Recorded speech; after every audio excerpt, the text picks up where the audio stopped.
your standard politician during a campaign trying to look relatable by doing something normal. And it's J.D. Vance going to a donut shop that clearly they did not call ahead. He did not plan. No, like if that were me, this is like my worst nightmare. And he says to one employee, like, how long have you worked here? Yeah. She says 6 months. And he says to another, and she says, I don't want to be on camera. And he goes, yeah, oh, yeah, okay. Just cut her out. Oh, okay, that's not what that means. Yeah, and he goes, I'm J.D. Vance. I'm running for vice president. And she goes, okay. Then he turns to the other employee who happens to walk into frame, and he's like, hey, how long have you worked here? And he's like, I don't know, 2 years? Like, clearly just so fed up with this. Clearly like, I have work to do, man. What is this? What is that? What is this Delulu land that they are living in? That they think, let's take our entire camera crew into this local donut shop. Yeah, without giving them... like warning, yeah. Any sort of warning. And they're just like, so they're looking at him like, you haven't asked for any donuts, man. And so he goes... I don't know, some sprinkle ones. What he goes, he's specific, quote, whatever makes sense. It's a donut. Whatever makes sense. What do you mean whatever makes sense? I don't know. I can't. Donut? I've had so much trouble figuring out these donut things. So how about you just figure? You're the donut expert. I don't know what goes on a donut. Maybe some lox and salmon. Shit, the sprinkle ones. What is this? He's like, I'll just have a pizza. I don't know. Maybe one with like. Do you have ones with tomatoes smashed up on the bread? Whatever makes sense, man. Like, it's just like, this guy not eating a donut in 10 years. There's no better way for him. I'm sorry.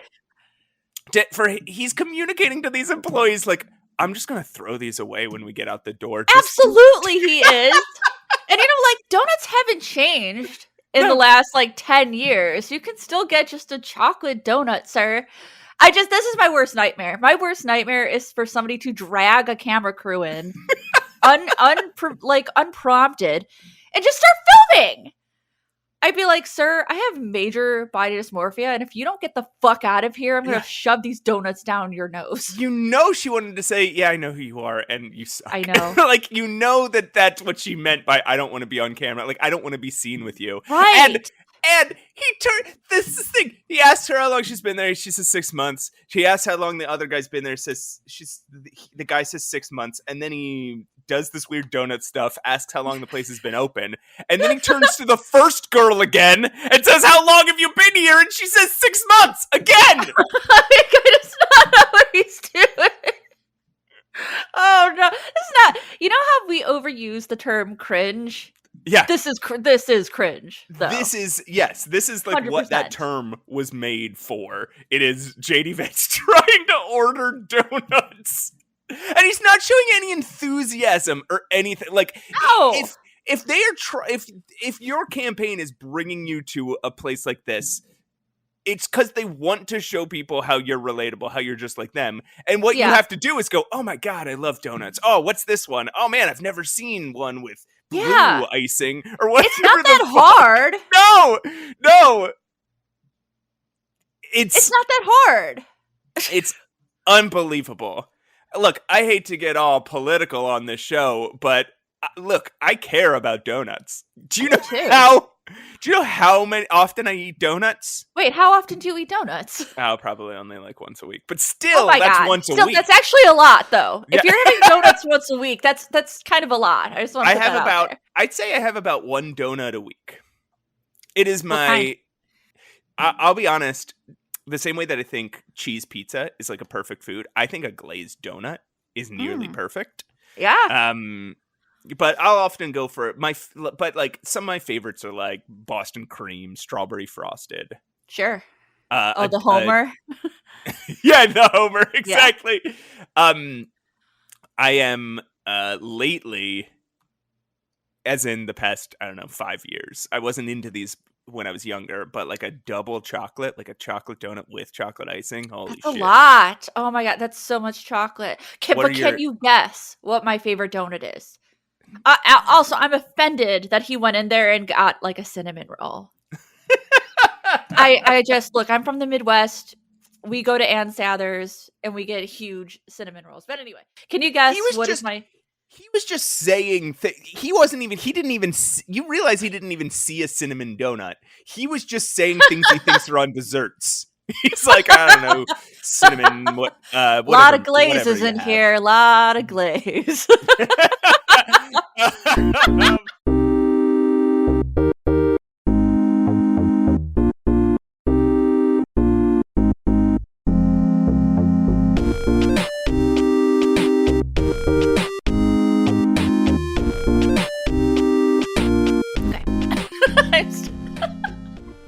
I still can't get over that. There's a lot of glazes. A lot of glaze.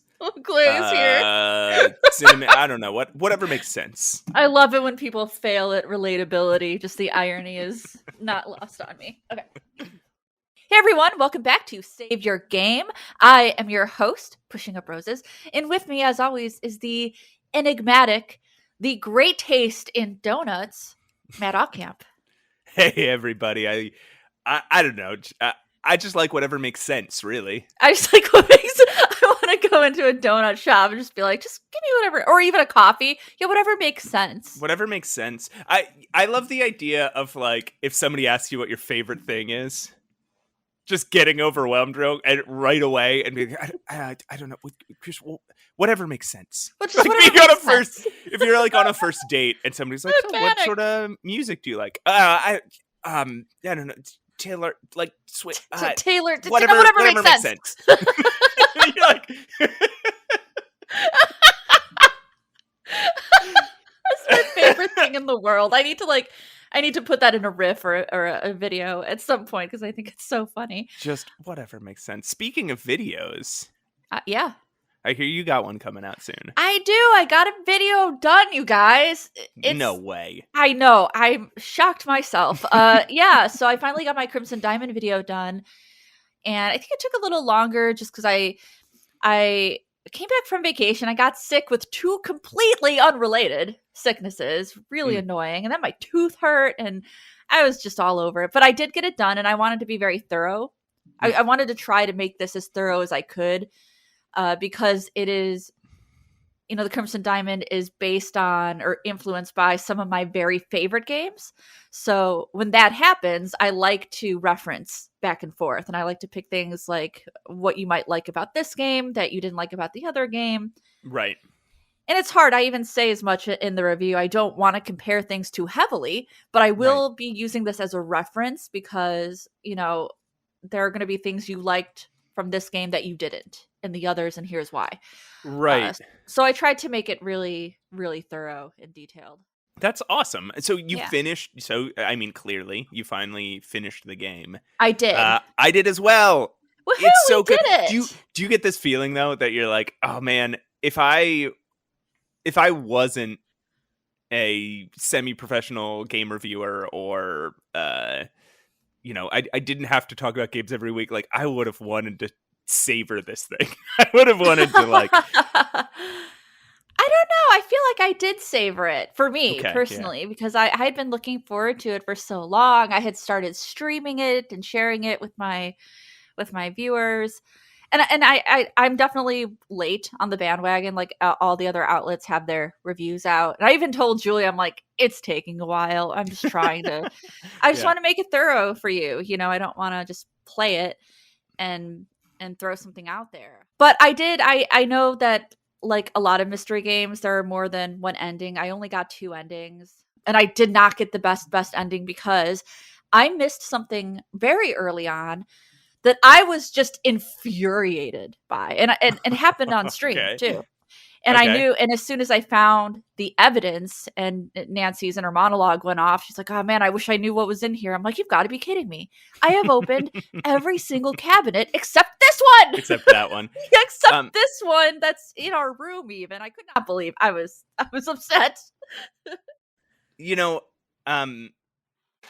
Oh my god, I was just about to say something and I totally blanked. Was it about cabinets? It was not about cabinets. Just say whatever makes sense. just imagine I said whatever makes sense and respond to that. One of the things I say in the review that I'll say to you right now is that I'm very impressed, and this is why I refrain from calling it like a simple love letter to the Colonel's Bequest or Dagger, is because it kept its own personality in the way that it didn't copy the deaths from what it's inspired from. And I'm sure that must have been very tempting, you know, because the things that people remember about the Colonel's Bequest and about Dagger especially are these insane murders. You know, they're very much in line with Agatha Christie, and then there were none. But I think the dev resisted temptation because they had their own direction. Julia had her own direction that she wanted to take this game. And it's not meant to be a copy of the Colonel's Bequest. It also kept me very on edge because I'm like, is there going to be a body in here? Is there a body? Where's the body? So I felt like scared the whole time. Death was at least murders or, you know, people other characters dying was a way smaller part of the game than I expected at least after the first one happened. Yeah. But I think that's a very wise choice. Because otherwise you really are just copying the Colonel's Bequest, and that's not what we want. We want inspired by, not complete copy. There's some characters that can die that you can save from dying. That's true. That is true. Yep. I'll say that. But in my playthrough, I think only one person died. Yeah, same. Mm-hmm. Yeah, so I think I'm really we knew we'd be impressed with it because the trailers and the demo and the preview artwork were all so good. And that art style though. Julia Minamata had such a thoughtful view on what she was doing. Like, it was the sort of thing you're like, I know this is going to be good. And it was as good as we thought it was going to be. So there was somebody who's like, this game is getting a positive reception. Right. But obviously artwork is not perfect, and there's always going to be someone who doesn't like it. Right. And somebody said, what did they say that I was like, they're like, yeah, I like the game, but it doesn't have that sense of humor that Sierra Games had. I'm like, what Sierra game did you play? I just want to know. Because I consider the Sierra Games accidentally goofy. Yeah. I don't consider them funny. You know, I just don't. I understand sort of what you're saying. Maybe the Space Quest games, but what? What are you talking about? There was very little, and I mean, the humor. Oh man, yeah, because the humor in a Sierra game was either unintentional because the game was just silly and corny, or just so ridiculously hard that you can't help but laugh at it, or it was like the sort of humor, it was like not even dad humor, but like toilet humor sometimes. Either toilet humor, grandparent, like uncle humor. Like it felt like your uncle who's not funny but wants to be the funny uncle. Pretty much all times. Like, and I love the Sierra games. I love them. And most adventure games do have something funny about them. Right. You know, most serious movies might have a joke in them. You know what I mean? That's but I would not be like, yes, the Sierra sense of humor. I'm like, I can't pin down what that is. Is it Leisure Suit Larry? Is it King's Quest V and is it Dagger with its corniness? No, I just don't. I don't know what this person's talking about. Now, if you said like the LucasArts type of humor, I think I would understand that a little bit more. But yeah, that's just, I just had a beef with that. Right. Yeah, I hear you. I mean, well, there's a lot, and this is a nostalgia problem, and I know we often dunk on nostalgia here, but nostalgia makes you. There's the way things actually were, and there's the way things that you remember. things, right? Mm-hmm. And I mean, all of these games have that, right? Especially like LucasArts games. There is, when you see games inspired by them, Mm-hmm. you start to get this feeling in your head like, oh yeah, this is what those games were like. And then you go back and play those games and see how different they are, like how many improvements have been made over time to these formulas and these writing styles. And it's like, not very few of us are remembering them correctly. Plus there's the idea of like how it felt to us when this was the first time we'd ever seen it. Right. You feel like you have so much choice and freedom in, say, those LucasArts games, because you're not used to a game with that level of choice and freedom to affect the story. And then you come back later and you're like, oh, the story's super linear. You don't get to affect it at all. Yeah. Yeah. I mean, I guess that's kind of the magic of certain adventure games anyway. Right. Like you sometimes get to have somebody say a different line to you. Yeah. You never ever get to change the story. But in your memory, for a lot of people, it's like, oh yeah, these are games where you can. And that's why we got all those like sort of choose your own adventure style like Telltale games, because that's not how they were. That's how we remember them. Yeah, I don't think you should just rely on nostalgia for getting you through hard things all the time. But I definitely do find comfort in some of those things, especially again, I talk about it in the video. You know what? Just go watch my video. It'll be out, I think, by this time. So it'll be out by this time. So go watch the video. Go watch it, and you can hear me gush about my personal life. It's called Pushing Up Roses Gushing on yeah, don't look that YouTube.com. But anyway, that really, this section I think we kind of nailed, because really all I've been playing is the Crimson Diamond for my video. Yeah. But I did also, when I do these videos, I have to capture footage from other games if I don't have it already. Yeah. And I had to get some from King's Quest IV because, again, it's very similar dithering style and similar music. Kind of started playing that again. And King's Quest IV is the game in that franchise that I've played the least. Okay. But arguably is one of the most interesting in the entire series. It's a very interesting, serious, very fantastical game that looks gorgeous. The Perils of Rosella. It is, yeah. Mm-hmm. And it is the first King's Quest game. I think the first Sierra game to star a woman. I think it was. Colonel's Quest come out? Yeah. Yeah, it was, because King's Quest 4 was 88 and Colonel's Bequest is 89. Right. Yeah, Perils of Rosella was definitely an interesting game. It's one of the King's Quest games. So King's Quest 3 had that opening sequence that was very unlike any of their other games. You are basically like a servant boy, and you are sort of trapped in the house of like a wizard. And before you go on your adventure, you have to figure out basically how to escape this guy. And it's a big, big chunk of the game. Yeah.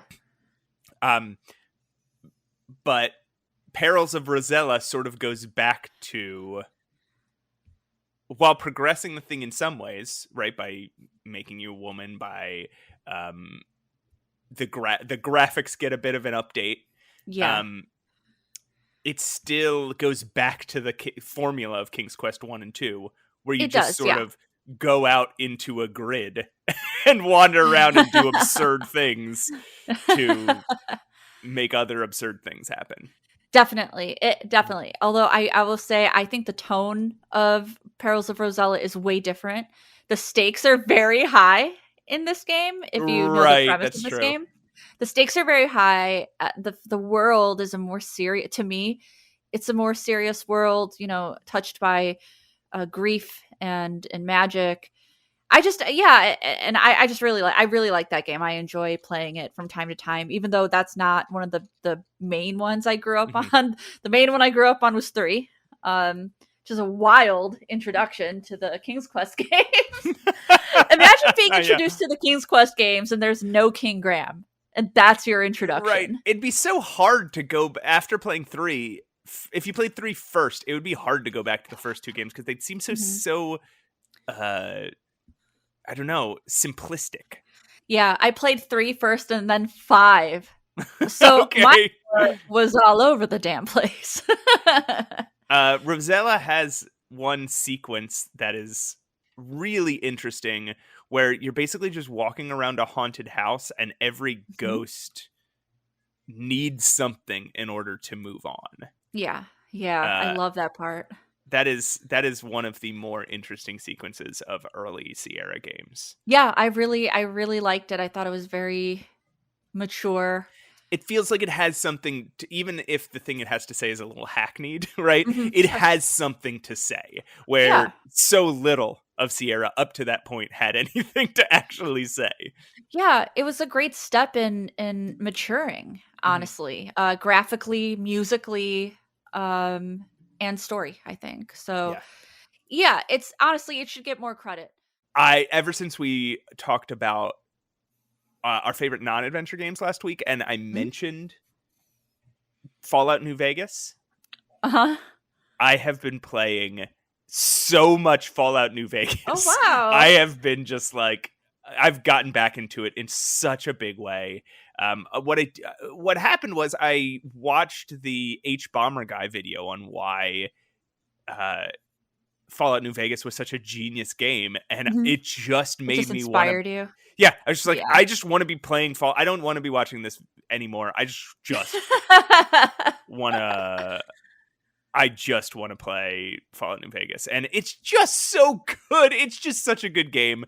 I don't need to go on about it right now, but it's incredible. I've never played any of the Fallout games. I would. I don't know. I don't know. Are you into you're not, right? You're not into these big open world RPGs though. I don't know. It's such a it's such a varying thing for me. I can get into almost any genre as long as it hits something for me. With your love of classic games, I would maybe suggest you start with like the first 2 Fallout games, Fallout 1 and Fallout 2. They are well, then again, you do not like isometric top down. I do not. Views. No, I do not. So maybe that would not be a place to start. But I think story wise, that would be I think that might be that, and New Vegas would be the ones you would be really into. I think so too. I mean, granted, like I didn't think I would like Disco Elysium, and I ended up loving it. Right. So it's just one of those things where I have to give something a chance. Right. Like anything else, right? I would suggest I would suggest starting with Fallout New Vegas. If that doesn't capture you, then maybe jump back to Fallout 1. And if that doesn't capture you, then it's not gonna. Okay, fair. Because I mean, the most famous one is probably Fallout 3 or maybe Fallout 4, but they are they pale in comparison. Yeah. I've heard that New Vegas is certainly a little bit of an outlier, a little bit different, right, than the other ones. That is definitely true. Yeah. Okay, yeah, why don't we move on to our, well, you've got a theme to throw up. I was always going to play a Grim, but I didn't. Okay, are you ready? Yep. Is everyone ready? Oh my goodness. Can't hear me. All right, here we go.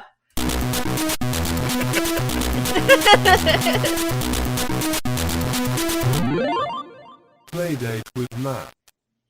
I did a dance. You couldn't see it, but I did it. Hi, everybody. It's PlayDate with Matt. It is a segment inside the podcast Save Your Game, hosted by me, Matt Aukamp, with my co-host here, Pushing Up Roses. Pushing Up Roses, would you like to hear about what I've been playing on the PlayDate? Yes. Okay, so... what if I said no? Just kidding. But yeah, no. we just play the... just play the theme. Play the theme again. So I have been playing a game that actually surprised me a little bit. There's a game called The Keyper, Keyper, and I started playing it, and it seemed incredibly simple. Like it seemed like I knew exactly what I was in for, because you play just like sort of a cluster of pixels, Yeah. like the way that in Atari games you see like a person is represented. Yeah. And you get your uncle dies and he leaves you in charge of his like apartment building that he runs, and he tells you there's a treasure hidden within the walls and to go figure it out. So you go in, and basically it seems like you're just finding keys, and basically that's what the game is. You have to just collect keys. Oh, I love collecting keys, though. And so you collect keys to like the various rooms in the first floor, and there's somebody who's like, I won't let you go to the second floor until you get enough keys. And you're like, okay, I guess this is what it's about. And you like fetch something for somebody. They go, they're like, oh, thank you. And then you go find them again, and they're like, here's your key. And it's kind of just like, okay, I know what this is about. And then you find a key called the heart key, and you kind of don't know what to do with it. And so you just sort of walk up to like a crack in the wall, and it's like, oh, there's a space here that seems to fit the heart key. Mm-hmm. And it transitions you into this wild sort of surreal aspect of the game where you're wandering in between the walls in like these negative spaces that lead to these whimsical, impossible locations. Nice. And meeting these people that all have, rather than just being like, oh, I need a sandwich, and you get them a sandwich and they're like, here's your key. It's like people that might not even give you anything. They're just sort of whimsically talking about their experiences and their surroundings. Mm-hmm. And it ended up being a lot deeper and more interesting than I expected from it. Oh, cool. And the puzzling, like it's sort of a game about being lost, and all of the characters you meet are all lost in a certain way. Yeah. There's a man who like, and sometimes there's jokes in it, right? Like there's a man who hasn't left his apartment since his girlfriend left him, and he just hangs out in his apartment and hears voices through the walls. And then you find out his girlfriend is just in the wall and has been and has felt herself. She got lost in the wall the same way you are, and I see. felt herself drifting away from humanity, and now she feels too uncomfortable to talk to people to ever talk to him in person again. So she just watches him and talks to him through the wall. But there's another guy who was lost while looking for one of his keys, and he just ends up in this beautiful area that he feels like gives him some sort of purpose, and he doesn't want to leave because it's meaningful to him. Yeah. It's that's so way deep. More interesting of a game than it seems to be at first. So that's I the am Keyper. So impressed that some of these games you've been talking about are so deep and just like touching. You know what I mean? This, if you've seen the PlayDate, you're not going to immediately think I'm going to get a grand, very touching experience from this. Right. But I guess you would be surprised by what you could do. And a lot of these experiences are small and cute, so a little bit of meaning goes a long way. Yeah. That's true. So, the other game I've been playing, and this had to be talked about at some point, is, and you mentioned Papers, Please earlier, I did. Is Mars After Midnight. It is the Lucas Pope game. Oh, okay. That he made for the PlayDate. And what you do, so there's you are a Martian that runs a series of support groups for Martians with like very specific issues. Yeah. And so every night this like I think like a shipping company, they close down and instead they open up to, again, these very specific support groups. So it'll be like there will be a support group for Cyclops, angry Cyclopses with anger issues, or a support group for like a small, I can't remember what it says it's called, but basically bugs holding knives.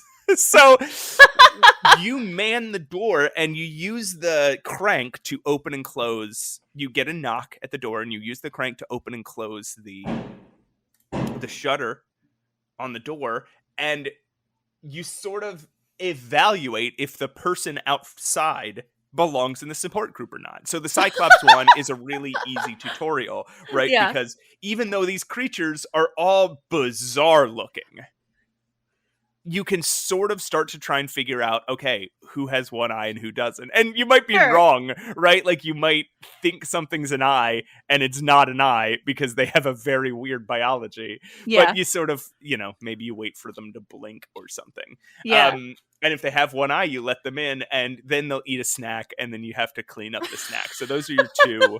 Snack. Those are your two. Like, those are the two main bits of gameplay: is choosing who to let in and snacks. Unlike Papers, Please, there's not really an ethical dilemma. It is really just a question of who you let in and who you don't. Yeah. And then you go home every night and go to sleep and you dream about things on Earth. And eventually you meet somebody who can sell you different interesting things. Like, for example, he sells you a translator. And then when people make their weird Martian noises at you, you start cataloging them in the translator. So they'll make a noise and it'll be like H1. And you go to H1 and H1 will be like, how's your night? Mm-hmm. And you're like, oh, okay, now I know what these people are saying to me. Oh, okay, that's cool. But one thing he's selling is a ticket off colony. Okay.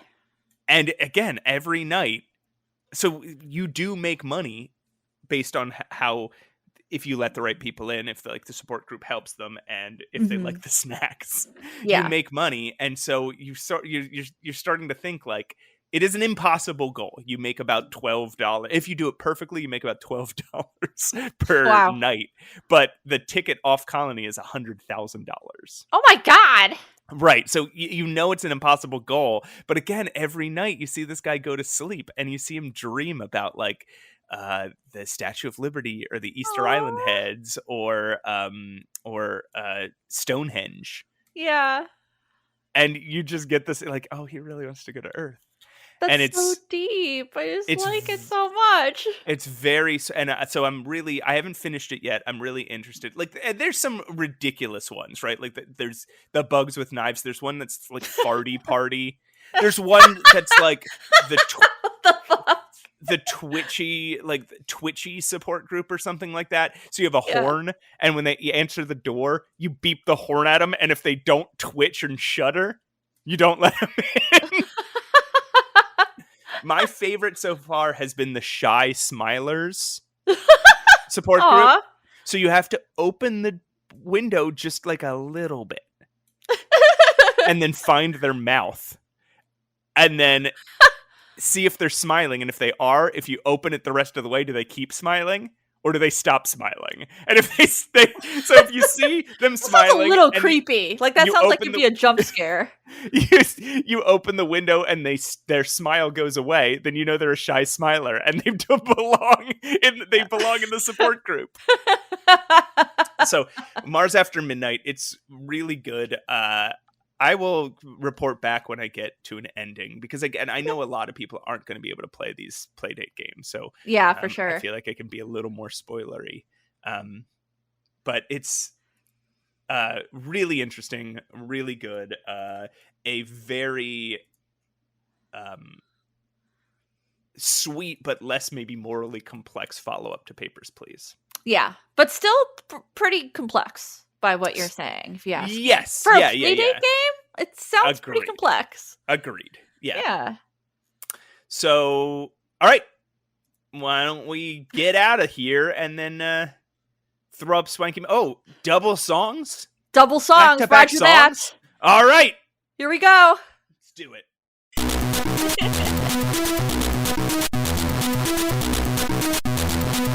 Playdate with Matt.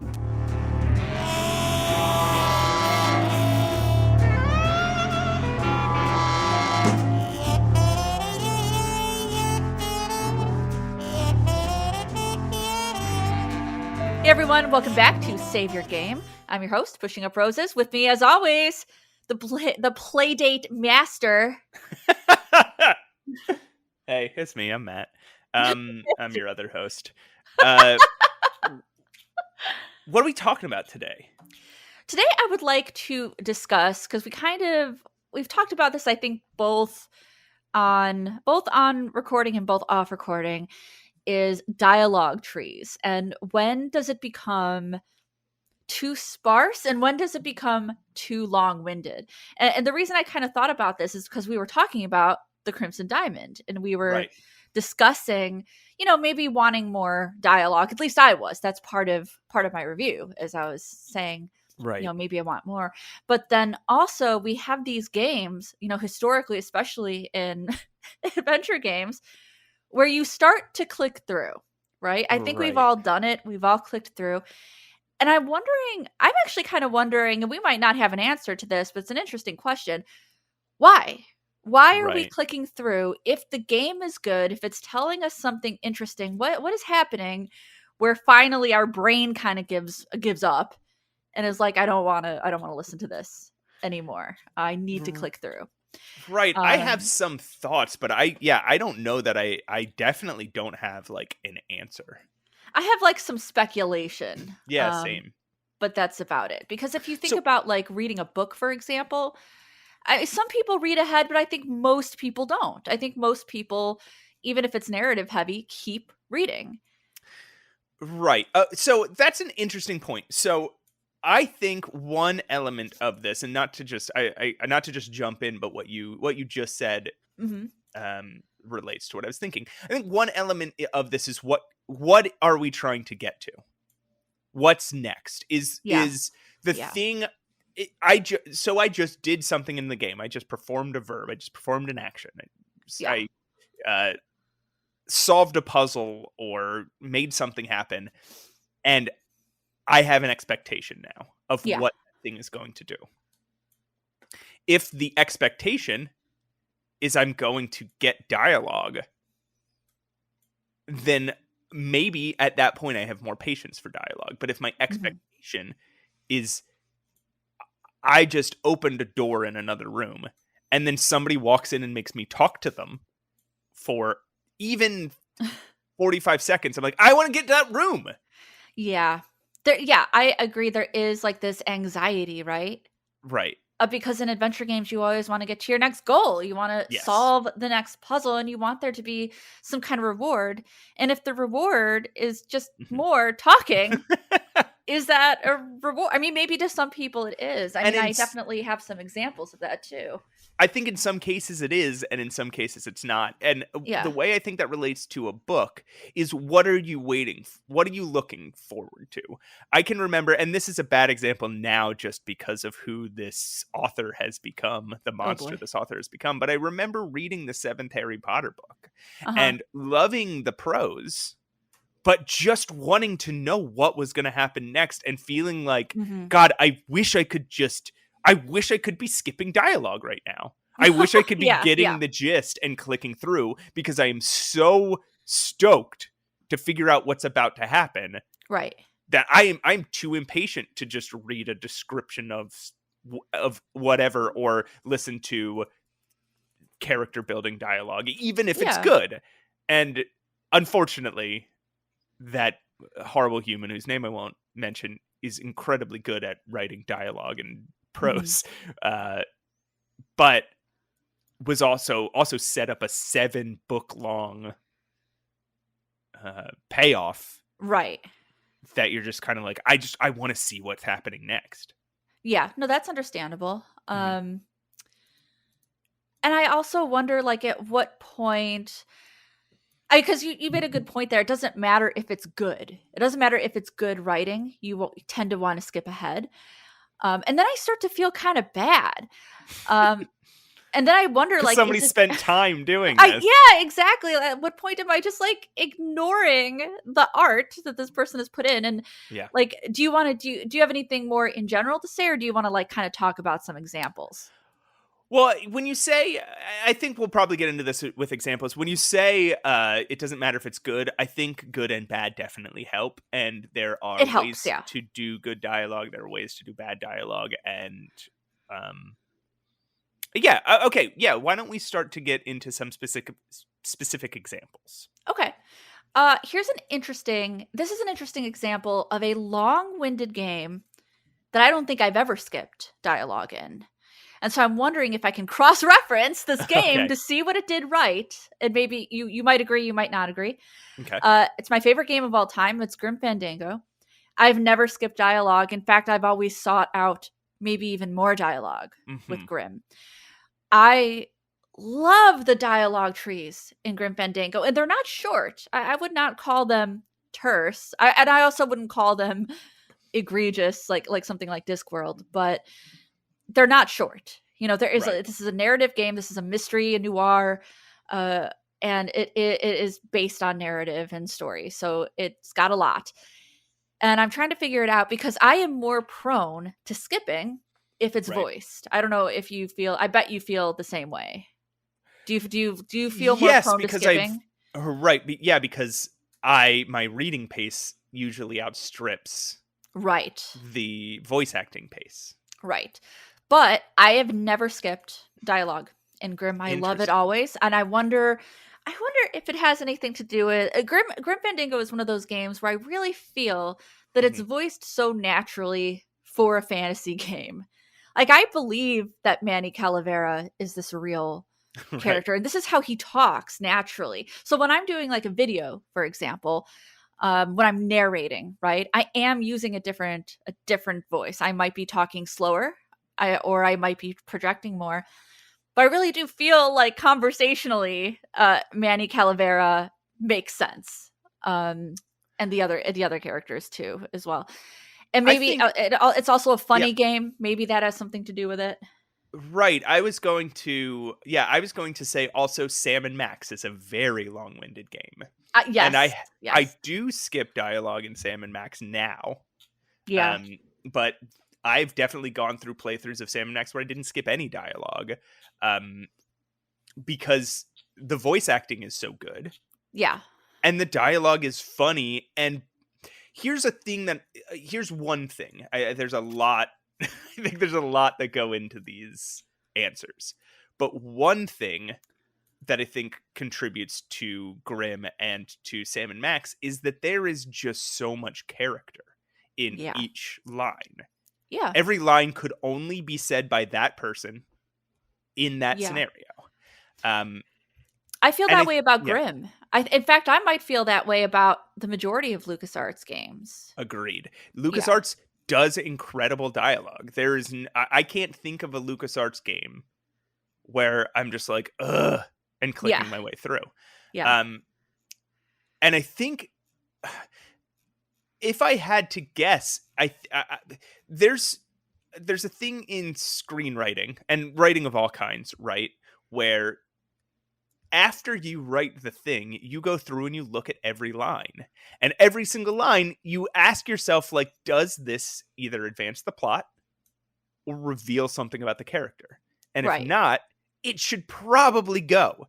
Even if it's clever, even if it's thoughtful or well worded, like, there's a 99% chance that if it doesn't do one of those things, it should go.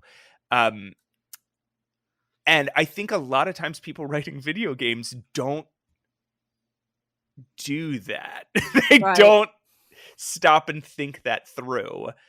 And they end up just like falling in love with their own cleverness. And so games that are even interesting or funny can be frustrating, and you just want to sort of click through the dialogue. Yeah. I mean, I even because we were talking about, good quality versus bad quality writing. I'm going to be completely honest with you.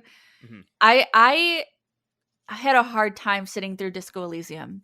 It is Okay. one of the most narrative heavy games I've ever played, and I think potentially the reason why is it starts to sound a little pretentious. It starts to sound like I'm that goth angsty girl in my room speaking very poetically and dark and listening to my other voices in my head. I'm like, I don't know if I want to listen to this. It is a long side text, so you can read the text. And I wonder if that kind of enabled me to start clicking through it. But yeah, I think it got grating at times. There's a lot of voices in Disco Elysium, and not all of them are pleasant to listen to. Correct. I do think that the dialogue in... So I definitely skipped in Disco Elysium, and the first time I played it, there wasn't all that much voice acting. Right. So skipping was... So I guess by that, skipping there you would define as clicking through before you've read it all. Yeah. And there was some of that, but I tried really hard not to because it was so well written. But Disco Elysium also has something that, and I was thinking about this with Fallout New Vegas, which also has a lot of dialogue. Yeah. There are things that make it really rewarding. And one of those things is, and I know most adventure games can't do this because it's just not how their mechanics work, Right. but it's worth thinking about. One of the things is skill checks. Mm-hmm. It is so interesting to be in the middle of even a long dialogue, and then suddenly you have a skill check. Yeah. And then even if all you're doing is clicking that button, you feel active. You feel like you're doing something. You feel like this is part of the gameplay. That's a really good point. That is a really good point. Yeah. And I think LucasArts was really good about not having dialogue go back and forth too much without giving you something to say, without giving you a dialogue choice to click on. Right. I'm thinking to like Monkey Island 3, where you get dialogue trees, which are a little bit different. If you don't know what that is, I guess a quick explanation is, you'll be talking to a non-playable character, and then you will get a selection of things that you can reply with, or you can leave. I don't recommend that, but you can. I'm just thinking about the trees in The Curse of Monkey Island, and how it made me feel active. It made me feel like maybe there's a better response, or maybe I'll just give this insane response and see what happens, And Monkey Island 3, actually a lot of the LucasArts games were sort of the pioneers of this idea of dialogue trees matter. The way you navigate a dialogue tree can matter. Yes. And there were puzzles that were based around, like, you have to understand what you're saying and why, so that you can, say, convince somebody to do something or trick somebody into doing something. And that made it engaging. You didn't know when one of those was happening, so you would be thinking about your responses and be trying to pay attention to what the people were saying to you, because you thought, like, you didn't feel passive. It felt active. Yeah. I mean, didn't we had just talked about Indiana Jones and the Fate of Atlantis, and there's a whole type of gameplay you can play that is just dialogue puzzles. Yes. Correct? Yeah. There's so much in that game that you wouldn't even realize, if you didn't know it was there, that you failed a dialogue tree. That's true. And that's why you're in a fight. That's why you have to solve a really hard puzzle. You could have solved it in the dialogue tree. Yeah, by talking it out. Yeah. And I didn't even know that. If you recall on our episode, I did not even know that, because it felt so natural to me to just talk my way out of things. You know what I mean? I'm like, yeah, I'm sure I failed some of them. I had some inventory object puzzles, but I was just like, oh, I gotta convince this guy, because LucasArts, they know what they're doing with their dialogue trees. And LucasArts was so good at it in a way that I don't think a lot of people fully digested, especially game makers, right? Because LucasArts inspired so many games Yes. that do not do it the way LucasArts does. I'm thinking of, I'm going to throw a couple games under the bus here, and I apologize, but Justin Wack and the Big Time Hack is a game I reviewed for, I think, Adventure Gamers, and it is very much LucasArts inspired, and the writers are interested in trying to be clever at all times, and you just feel like you're just sitting there watching the developers have fun rather than you have fun. Another game that was similar to that is I can picture it in my head and I cannot remember the name of it. Can you give me a hint? It was I don't know that I could give you a hint. It was like, okay, here's your hint. It's like a boy and he does a bunch of stuff. Oh, good. We've never had an adventure game like that before. Yes, I know he has to get 12 things at one point. What the hell is the name of this game? It'll come to me. So if you want to keep going, yeah. I mean, I really want your opinion on really the eavesdropping and Dagger, because everybody knows by now Dagger of Amon Ra is one of my favorite games. I love that game. I don't love it more than Grim Fandango for what I'm about to say. Right, okay. I know a flawed game when I play one. Right. So in that game, there is an entire chapter or act, if you will, that is just eavesdropping. And even when I first played it, I could not figure out how to even do it. And I think I think you even texted me at some point. I'm like, you need to do this. Like, that's not going to trigger if you don't. And so when I was a kid, I couldn't get past that chapter. I didn't know what to do. Right. Nothing was triggering. And I thought I had just like lost or something. But that whole chapter is just eavesdropping and also interrogation.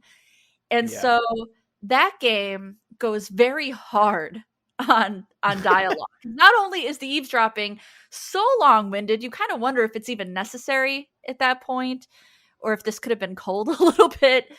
So not only are you listening, but you're going around, you're opening your notebook, you're like, I got to ask you about this person and this person and this person. And it was not even almost, it was overwhelming, because there's literally no adventure game, like traditional adventure game puzzles in that section. It is all talking all the time. And I feel bad because I felt bad not maybe skipping through it and not liking it, because it really was acting as like an Agatha Christie-esque thing. I'm trying to get to know I'm trying to unravel these stories and these scandals, and I'm just like, I'm so over talking to everyone.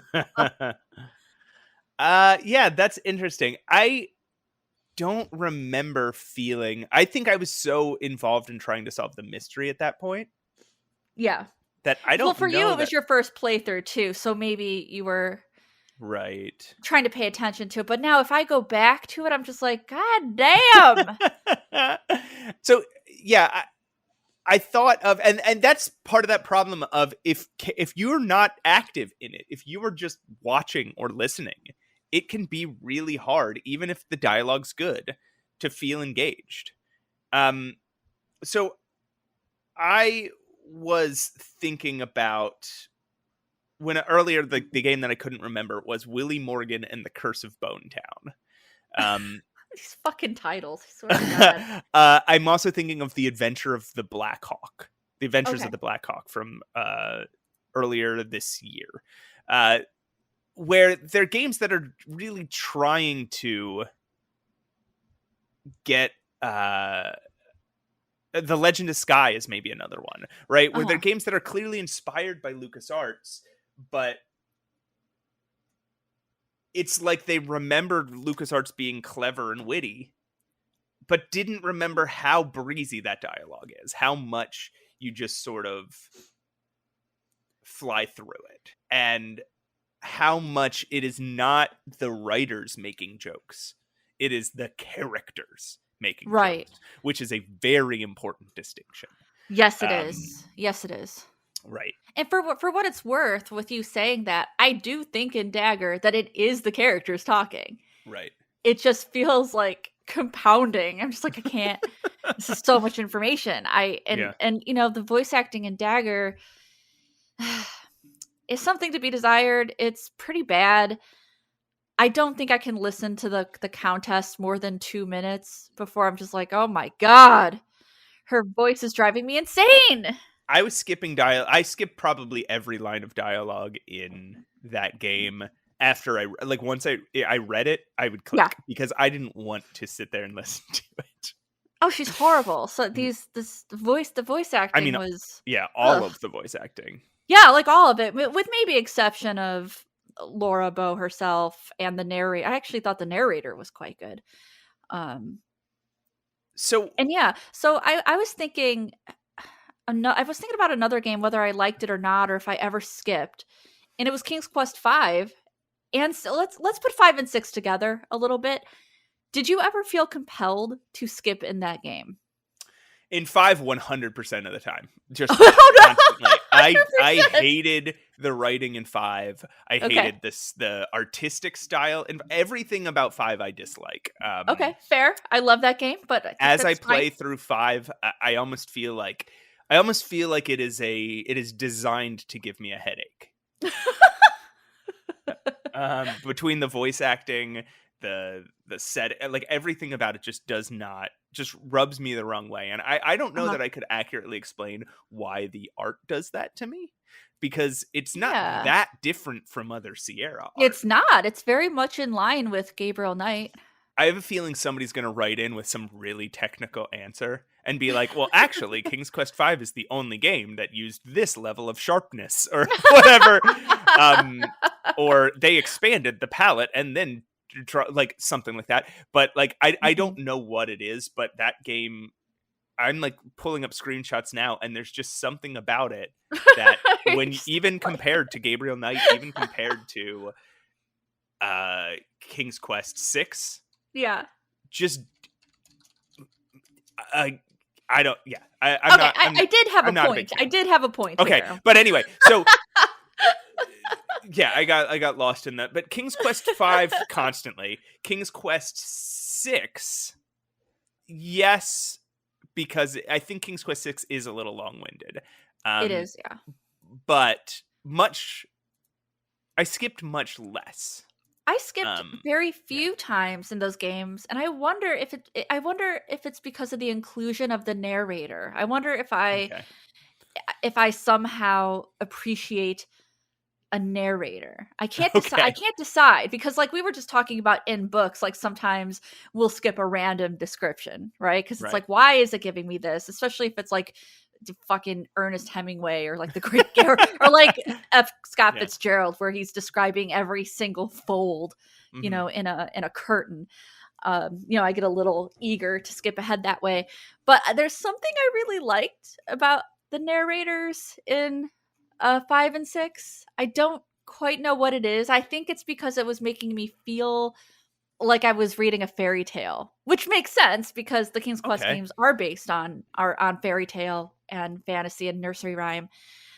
I don't know. It just gave me this sense of I really am a third party moving along this story. Yeah. And I don't know, but at the same time, there are narrators where I'll disable, like in Gabriel Knight, I disable the narrator because I can't stand waiting through their narrations, and I just wait. I just read it myself, you know. Right. Yeah, that's interesting. We should also talk about the dialogue trees in Gabriel Knight, because those, similar to LucasArts, extremely long-winded. Very, very long-winded, and you know, Gabriel Knight, you need to skip through dialogue. There's a situation where it is well written, but it's very long-winded. A lot of information can be repetitive or just kind of technical in a way that is frustrating. Like, okay, if you compare Gabriel Knight to, say, Broken Sword, which are games that I think were trying to do kind of similar things, where it is a quote unquote normal person who sort of gets lost in a conspiracy with supernatural elements, right? Yeah. I think, and sort of goes on an investigation, though is not like a detective. I think that Broken Sword does it in a much better way, right? You feel like these are actual person answers Yeah. to these questions. Yeah. Where Gabriel Knight, you sort of feel like, oh, these are game narrator. Yeah. These are what do you call it? Expositional answers to these questions.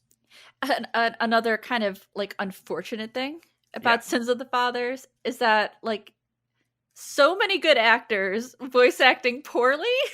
Right. So like Tim Curry plays Gabriel Knight, and you'd think, wow, this is going to be great.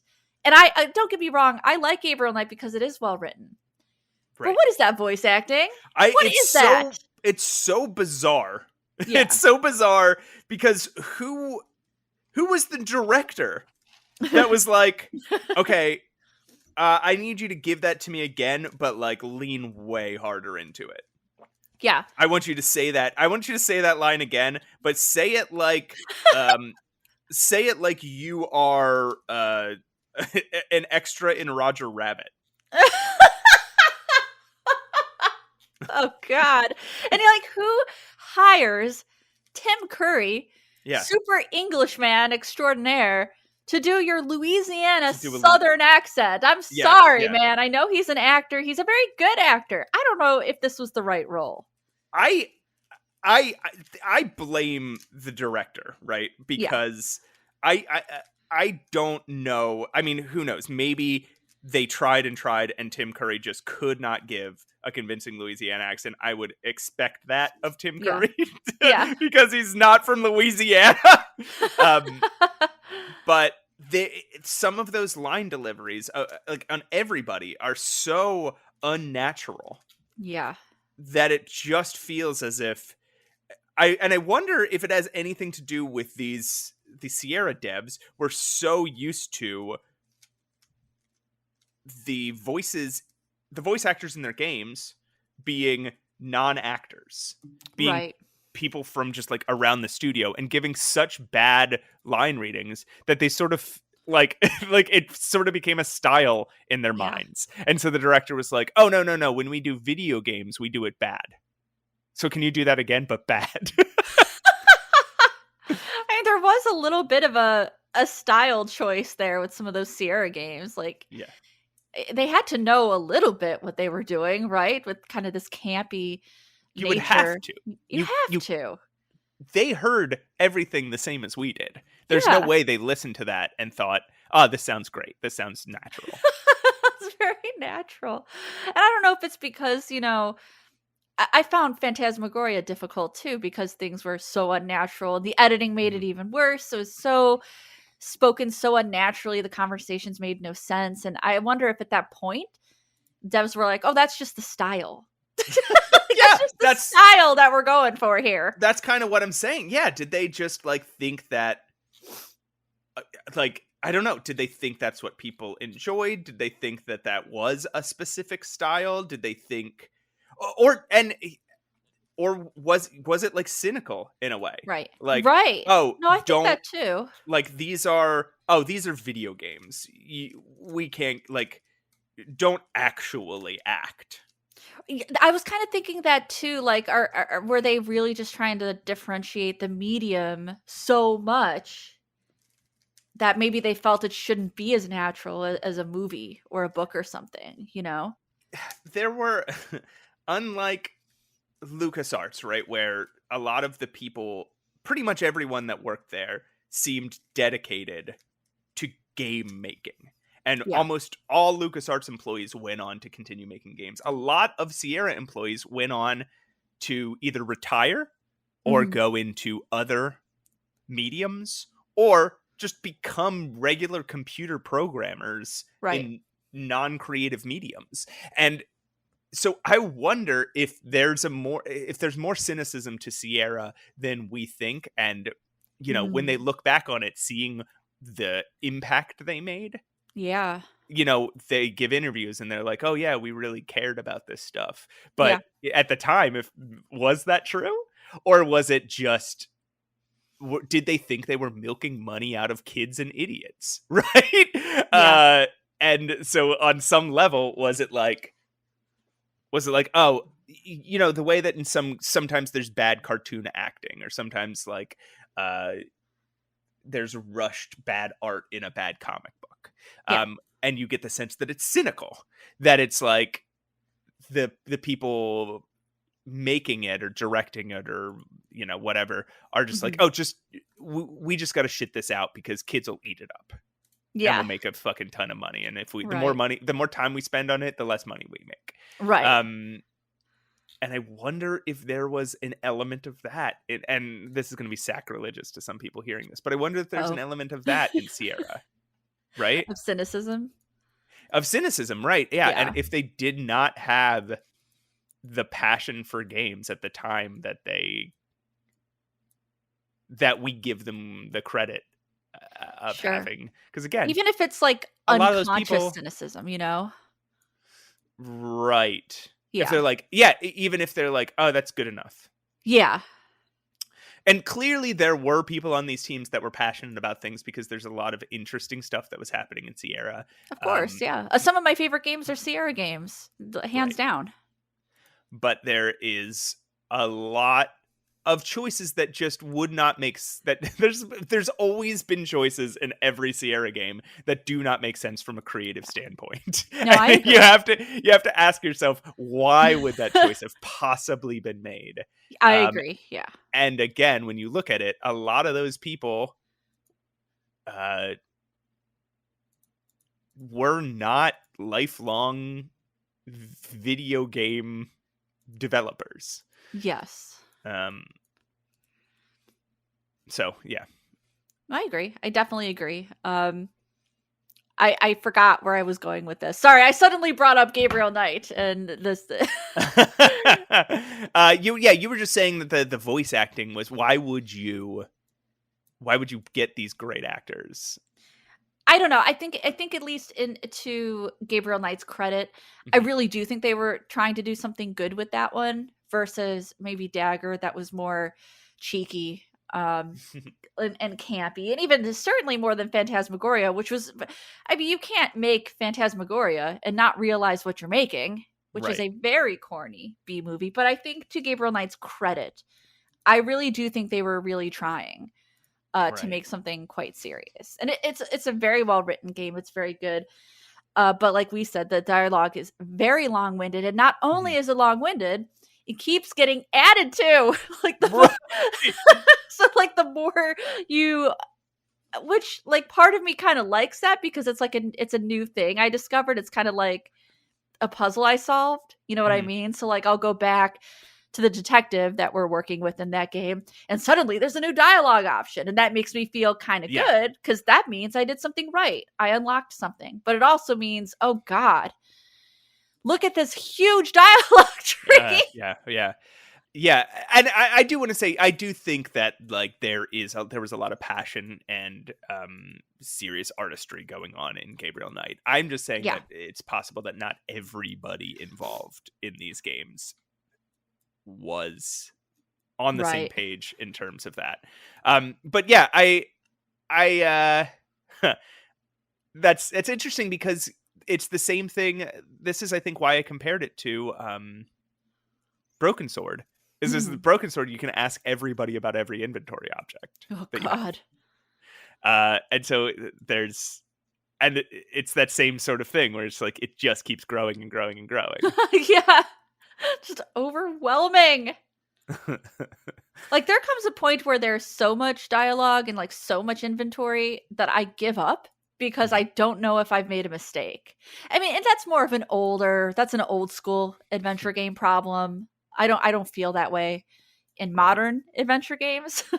But in some of those retro titles, I'm just like, I don't know if I'm doing this right anymore. I'm sad and I'm giving up. Now, how do you feel about, so we're talking about all these dialogue problems in adventure games. Yeah. There is a genre of adventure game that is entirely about reading, Mm. and that is the visual novel. Yes. How do you feel about visual novels? I don't know. They're not.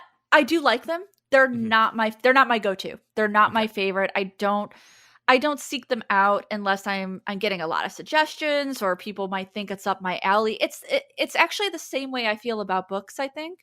Right. If it's not the right genre, I might not pick it up. I try not to judge, but we all have our preferences and our tastes, right?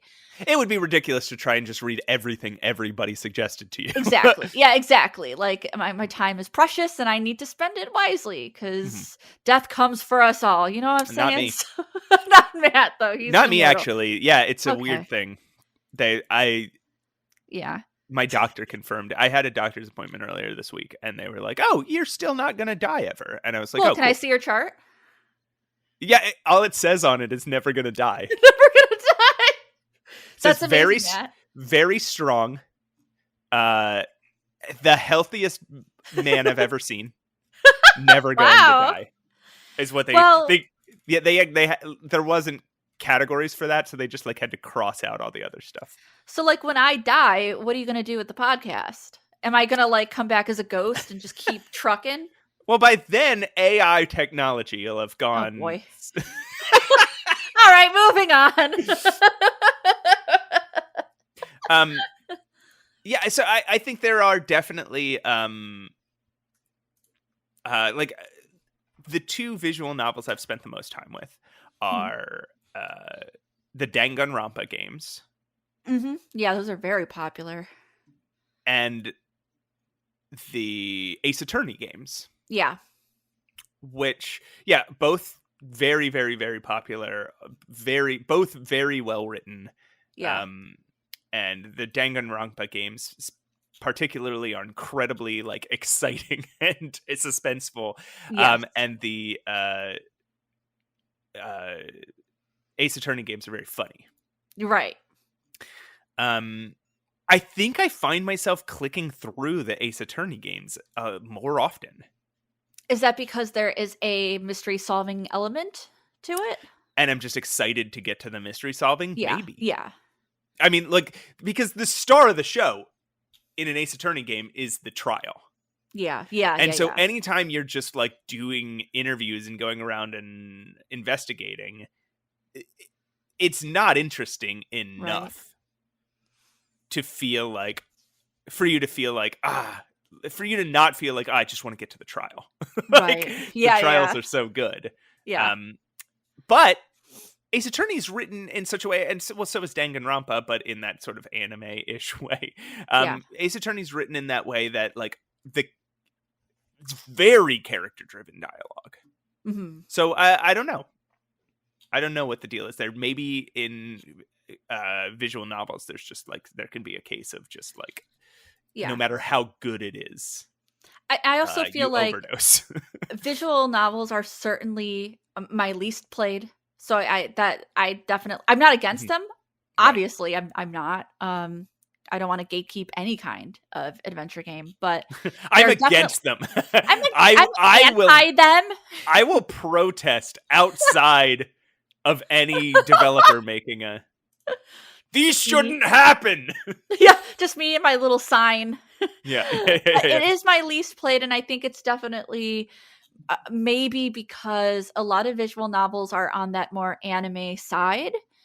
And that's never really been my interest. It's never been a genre interest for me. That being said, I did play Hatoful Boyfriend with the pigeons and loved it. You know, I am also not an anime person at all. Yeah. So it's weird that I loved the Danganronpa games so much. Yeah, I was gonna say it's really interesting that you like them. I also really liked. This is gonna sound very naughty of me. Honey Pop. Actually, really loved Honey Pop as a dating sim. I do not know Honey Pop. Well, let's just pretend I didn't say anything then. Anyway, that all being said, I think that we've hit on this topic very well. Yeah, there's no definitive solution here. It's just, dialogue is tough, and it's is tough in tough. books, it's tough in movies, it's tough in video games, and I think that video game dialogue presents its own very specific challenges. That Yeah, it does. yeah. But now I So- feel inspired though. I feel inspired to like. Oh, you don't say. I'm an artist. Did you know I'm from Chicago? This is who I am. Okay. Yeah. I feel inspired to go back and replay some of these games to see Yeah. if I feel differently about. Actually, I've never beaten Broken Sword. I got Okay. really far, and it got tough. So I actually want to go back and try to beat it. I don't think Broken Sword is without its problems. Yeah. But I think Broken Sword is one of the best written Yeah. adventure games ever. I've gone back to it many times, and the very last time I went back to it, I was struck by just how efficient and charming and character based each line of dialogue is. So Okay. I will take that to heart and I will give it another shot. But that being said, speaking of games we may or may not like, I think it's time to wrap up with our rating every adventure game ever.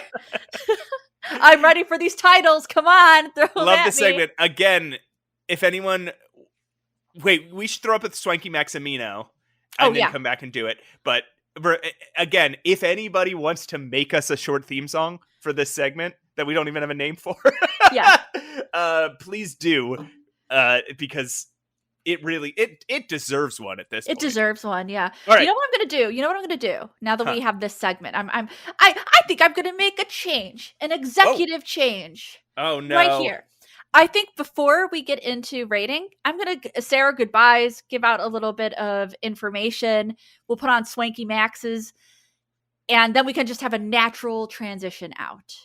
Oh, see, okay, so you want our goodbye to be right now. To be always. So from now on, we're going to do our goodbyes before we do our rating segment. Yes, because I like the ratings, and I don't. Let's just give it a try. Okay, let's give it a try. Yeah, right. If Matt can introduce 2 new surprise segments, I can make executive decisions. I'm the editor. We are both the executives here. We can do whatever we the do fuck what we want. Yes, but before we get into our ratings, I just want to shout out Adventure Game Hotspot. They are the network that we are a part of. If you go to their website, you can read some of Matt's reviews. He's an excellent writer, excellent reviewer, knows what he's talking about. So go check them out. There's an awesome review of The Crimson Diamond on the website. Very good. And you know, we don't do this very often, but let's shout out just like some of the members of this community real quick. Yeah, let's do it. So there's One Short Eye, which we've talked about on the show a little bit before. Yes. He does sort of documentary style YouTube videos about speed running adventure games, and they are incredibly funny. They're really good. He did a video on Sanitarium, and if you like me and you like Sanitarium, go watch it. It's very interesting. There is the Classic Gamers Guild, who have both a podcast and the one member, Paul, of the Classic Gamers Guild is working on a video game called The Phantom Fellows. Yes. So the Classic Gamers Guild podcast, it's Paul and Anna's the one I did a panel with. Yes. At the Adventure Game Fanfare. It's a very charming and very enthusiastic podcast. Good. There is Adventure Game Geek. He makes very funny videos, very geeky, but very funny videos. You don't say. About various classic adventure games. I actually really dig I really dig his stuff. And then Nice. why don't we shout out one more? And that's Space Quest Historian, Yes. who is the world-leading expert on Space Quest and a YouTuber. I wonder if I'm an expert on anything. Are we experts on anything? Or you're an expert on Murder, She Wrote. Oh, yeah, but that's not a video game. I'm just saying, like, I want to be an expert on something. Yeah, it's no, hard fine. to say. I'll take Murder, She Wrote. It's fine. No, it's fine. No, it's fine. So again, we don't shout them out very often, but while we have some time, might as well. That's fair. Maybe we'll shout out a couple more people next episode as well. Yeah. We'll do that every now and then, just to remind people that there's other cool stuff out there if they like adventure games that they could be checking out. As always, email us at mattandroses@gmail.com. Questions, suggestions, theme song ideas for this upcoming segment. Praise, definitely. Right. I will take that. mattandroses@gmail.com. Personal compliments, mattandroses@gmail.com. Yeah. All right, we have this is something we want to talk about very often, but we have sort of and this might be our ceiling, right? Because the adventure game fan community is pretty limited, but I do think this podcast can appeal to people beyond the adventure game fan community. We have sort of hit a wall in terms of downloads, which is fine. We are happy with you guys as a fan base, but if you could share this show to other people you think might enjoy it, absolutely, talk about it on social media, if you could review it, that would be those things are such a massive help, and might help us get over this this wall we seem to have hit in the past several months. Listen, every day I am shocked that anyone wants to listen to me for more than 5 minutes. Yeah. What's wrong with you guys? Don't get us wrong. We are incredibly grateful that you guys listen, and we love all of you. But yeah, if you want to help us reach more people, share. All right. Let's get into our final insane segment. No, swanks. We got to do swanks. Okay, let's do swanky. Yeah.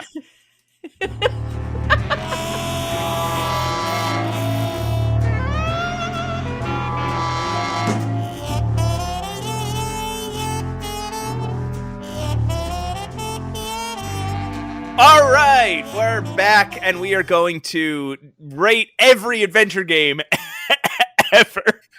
We've rated 11 so far. We've rated 11 so far. We're going to rate another 5 adventure games right now. Around 5 is how I think what we'll do every episode. We might go a little under, a little over if we feel like it. But all right, so what I have here is a list of every adventure game ever. It's reduced by certain metrics, so we have 3,275. We have ranked 11. So I'm going to use a random number generator. Again, we stole this segment specifically from another podcast, so if this is familiar to you, it's because we're thieves. But all right, so I'm going to use a random number generator, and we're going to pull up that exact number. So on the list and rank it, even if we've never played it. So our first one is number 6. Wow, number 6. This is a game from 1981. Oh boy. From Phoenix Software. It is called Adventure in Time. Have you ever played this game? It feels so, honestly, it sounds familiar. Let me just look it up real quick here. So I thought I cut out all the text adventures, but this is a text adventure. It is a text adventure. You know what? I got a soft spot for text. I really do. Now, granted, I can't judge this too hard because I'm only really looking at there's no screenshots of some text. Yeah, just of some text. This one's gonna be this is about the hardest one. Should we pass on this one? I think. And should I remove it from that? Because that's why I removed the text adventures anyway. Yeah. Because if we haven't played them, there's nothing for us to go off. Yeah, no, that's hard. That's fair. All right, so we're gonna skip that one. All right, let's move to 1031. Okay. Which is, oh my god, did you rig this? No, I didn't rig anything. There is absolutely no way this is just what is come it? up. What is it? 1031, a 2009 video game from Legacy Games. Yeah. It's a little game called Murder, She Wrote. Number one. Put it number one. It cannot be. Number one. Okay, have you played the Murder, She Wrote video Yes, game? I have. Okay, what is it? played Well, yeah, you have to explain it to me a little They're bit. hidden object games, Matt. No! Okay, and so this one, what is the Murder, She Wrote? The first one. What, like, do you remember what happens in it? I remember the format. No, I don't remember what happens. Okay, Are you all kidding? But I remember how it was done. I remember what it looks like. I remember like it's very hidden objecty and like honestly the caricatures are kind of bad, to be honest. Everyone looks kind of not great. I'm looking at pictures now, and they do not look good. I actually also thought I removed all the hidden object games from this list, but I think I'm glad this one stayed on. Yeah, no, it honestly, it's not a bad game. It's not. It's a very classic hidden object game with a Murder, She Wrote spin, and I think maybe what's most important is that Murder, She Wrote fans will like it. So I don't think this one's going above scratches. It's not. No, it's not going above scratches. In fact, and then I could see a comparison to a hidden object game and these Carol Reed games. So I could see it going near Amos Green's Final Repose. But we looked at the screenshots to Legend of Hand. Yeah. And we thought that game looked incredible. So I'm sort of thinking it's going around number 5. I am okay with that. Okay. Yeah, I'm okay with that. All right. So Murder, She Wrote. Funny. That's so funny. I cannot believe that game. Okay. All right. Murder, She Wrote goes in at number 5 by Legacy Games 2009. All right. What is our next number? It is 1349. Okay. Wow. This one rules. Okay. This is going to be a good round. Okay. It's Papers, Please by Lucas Pope. Papers, Please. Okay. So what's at our number 1 right now? Fran Bow is at our number 1. And I'm not sure that Papers, Please beats I think Papers, Please is a more interesting experience than Fran Bow. But I think if we're talking about best adventure games, I don't think Papers, Please is a better adventure game than Fran Bow. If we're talking, it is an adventure game. It is a little less classic than Frambo. If we're using that criteria, I would put it directly below Frambo, though. Me too, yeah, because I also would say that I don't think that it is a better adventure game, if we're using that as our criteria, than Scratches, but it is definitely a much better experience than Scratches. Yes, agreed. Agreed. Just because it is so good. It is such a good game. Listeners, if you've never played Papers, Please, give it a try. It is it's enjoyable. It's enjoyable and stressful. Yeah, but it's a very immersive experience, and I recommend it. Okay. All right. Our next thing, 2215. Oh wow. Okay. All right. We have Murder, She Wrote 2. No. We have Dark Grim Mariupolis.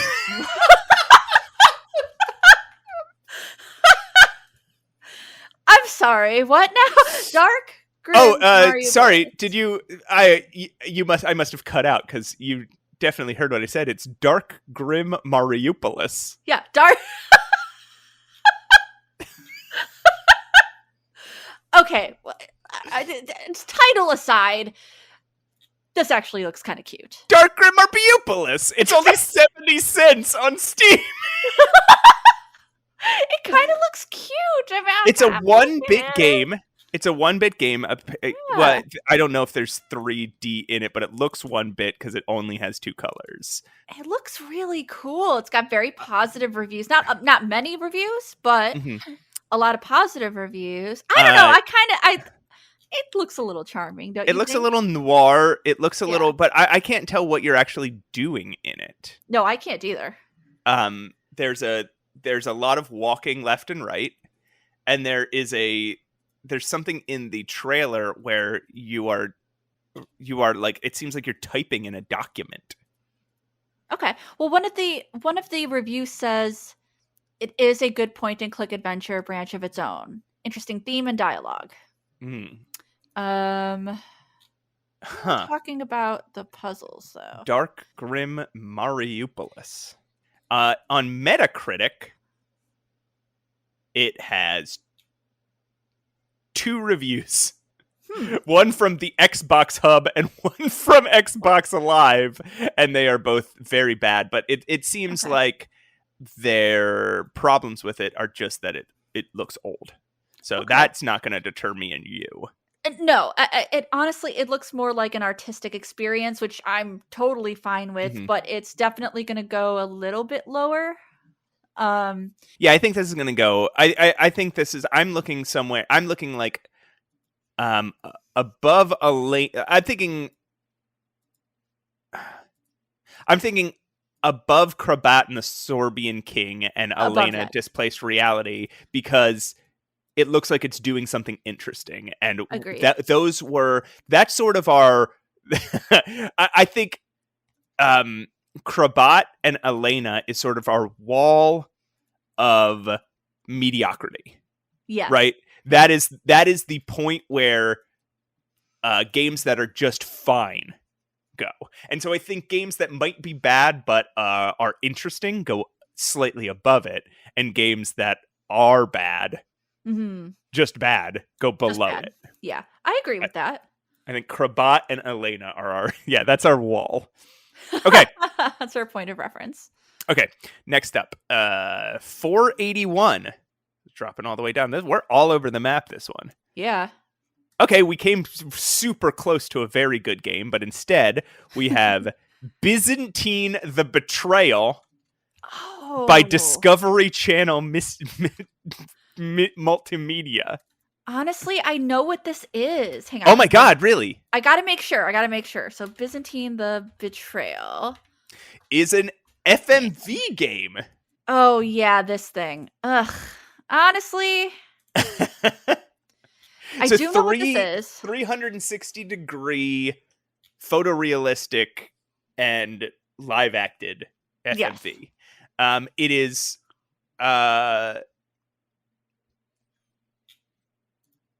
okay, what else did Discovery Multimedia? I mean, this is the Discovery Channel, essentially, which is odd, right? I mean, we're talking about a time where everybody and their brother was making a game.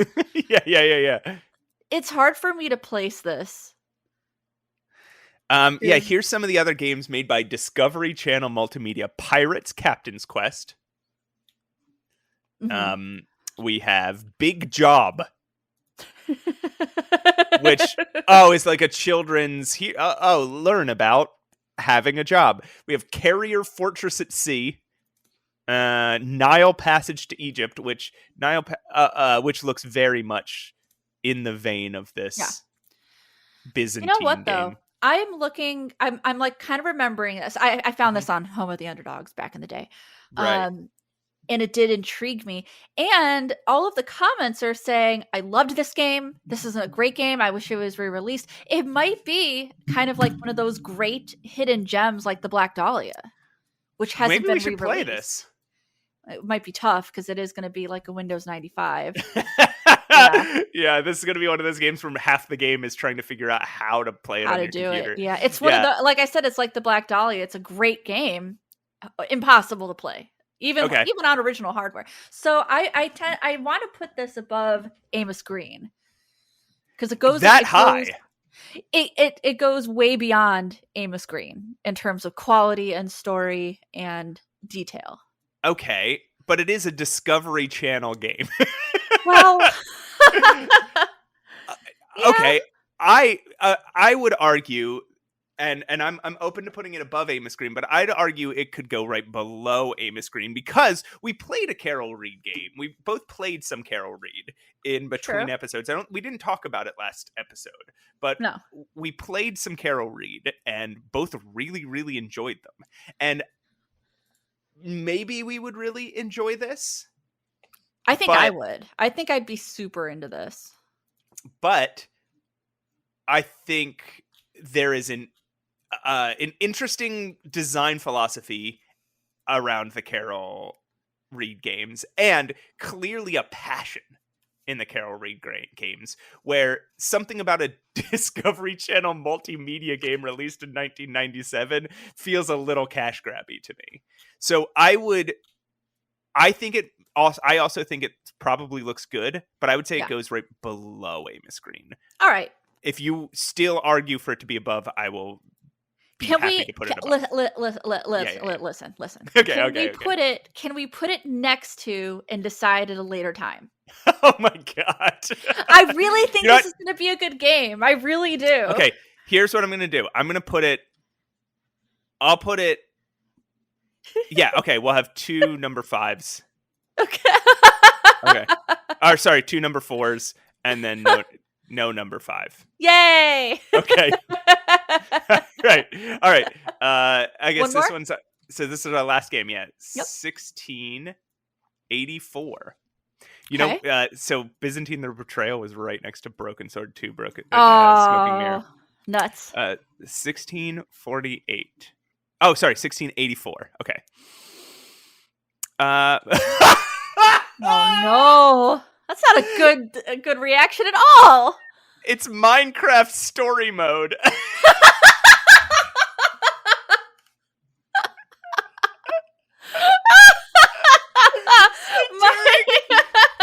During Telltale Games' height, right? Yeah. There was, and you know this, but they were just gobbling up any licenses they could and trying to make point and click choose your own adventure games based on them. Yeah. So they did The Walking Dead, they did Fables the comic book series, they did Tales, they did like a Borderlands called Tales of Borderlands. Park. Game of Thrones, they bought Jurassic Park, they did Back to the Future, Guardians of the Galaxy. They just and all of the basically every LucasArts property they could still purchase. Yeah.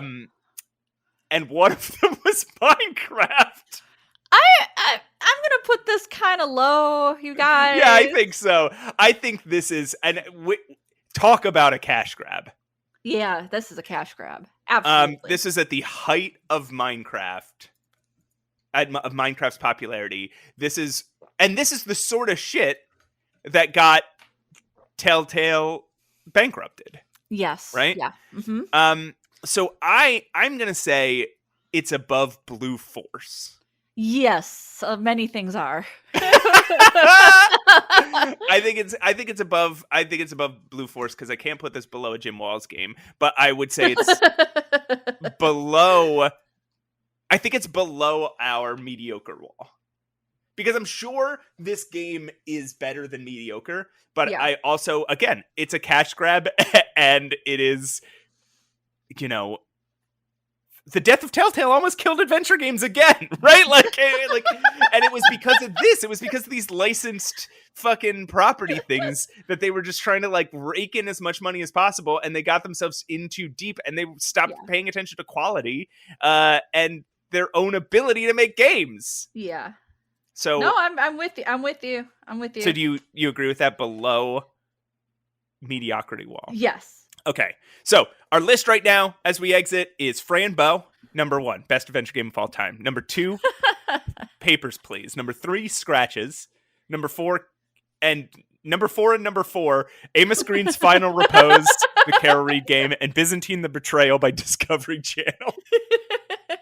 You know, that is not the top 5 adventure games of all time, clearly.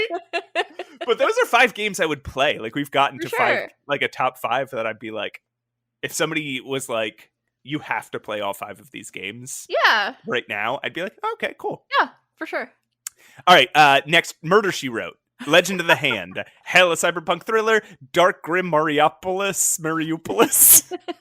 Krabat and the Secret of the Sword Being King. Elena, Displaced Reality. Minecraft Story Mode. Blue Force. The Fan. Wild Wild West. The Steel Assassin. And Weird Truth is Stranger Than Fiction is the worst adventure game of all time. So thank you guys, everybody, for listening. And we will see you in next week. In the meantime, is there anything you want to go out on? No. Me neither. podcast Wait, is should hard we to suffer.